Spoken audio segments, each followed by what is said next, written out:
Reserve. The gentleman from Colorado reserves. The gentlewoman from Minnesota is recognized. Mr. Speaker, if we defeat the previous question, I will offer an amendment to the rule to provide for consideration of Congresswoman McMorris Rodgers and Congressman Westerman's American Energy Independence from Russia Act. Mr. Speaker, I ask unanimous consent to insert the text of my amendment in the record along with extraneous material immediately prior to the vote on the previous question. Without objection. Thank you, Mr. Speaker. While the majority is continuing to prioritize things like legalizing marijuana, constituents in my district continue to send photos of their energy bills and prices they are paying at the gas pumps. Since President Biden took office, gasoline prices are up by more than 50%. Gasoline prices are up more than 50%, natural gas is up more than 25%, and diesel fuel is up more than 47%. These price increases are on top of crippling record-high inflation that is a tax on the American people of every stripe, class, and creed. When adjusted for these factors, wages and salaries are below pre-pandemic levels. My constituents are pleading with Congress to focus on this issue and are being ignored by the out-of-touch majority. To speak further on the previous question, I yield 3 minutes to the representative from Oklahoma.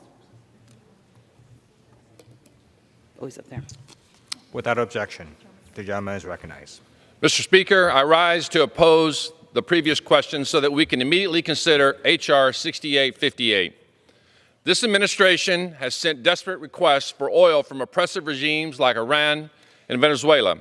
It's past time the Biden administration start making those frantic calls to Oklahoma instead of OPEC, or even my friends in Texas instead of Tehran. Until that happens, gas prices will continue to soar and hardworking Americans will suffer. While Putin continues to wage war on Ukraine, exposing our dependence on Russian energy, Biden continues to wage war on our domestic oil and gas industry that provides sustainable, reliable energy to the American people. This week, Biden doubled down his attack by releasing a budget that includes an astonishing $45 billion in tax hikes on the American energy producers. 70% of goods in America are moved by trucks. An increase in gas prices will continue to be passed down on the food and products that all Americans buy. Let me be clear, Biden's energy policy is hurting all Americans and not just at the pump. Whether you like it or not, traditional energy powers our country. Oil and gas is essential to power our homes. And yes, it provides the energy to power electric vehicles. Biden's war on energy poses a threat to all of us. It's imperative that the federal government stop villainizing the industry that powers our world. Global energy markets are complicated, but one thing is certain. If policymakers continue to impose barriers on domestic energy production, prices will continue to rise. Therefore, we need to instill confidence in the industry that plays such a crucial role in our economy by restoring stability and consistency with policies that prioritize American energy production. Investors and business leaders make their decisions based not only on the policies debated and voted on in D.C., but also in the rhetoric from public officials.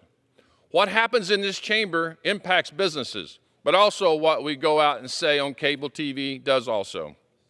Trust me, I was a business leader for 35 years. Today's political climate will directly influence future investment decisions, especially in heavily regulated industries like energy. The Biden administration has been sending mixed messages. My colleagues on the other side of the aisle say they're concerned about the high prices reflected by the weak oil and gas supply, but their actions tell a different story.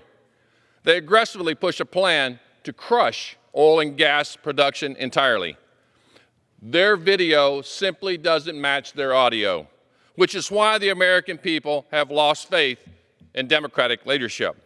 We must restore sanity and pursue energy dominance once again on the world stage. I yield back.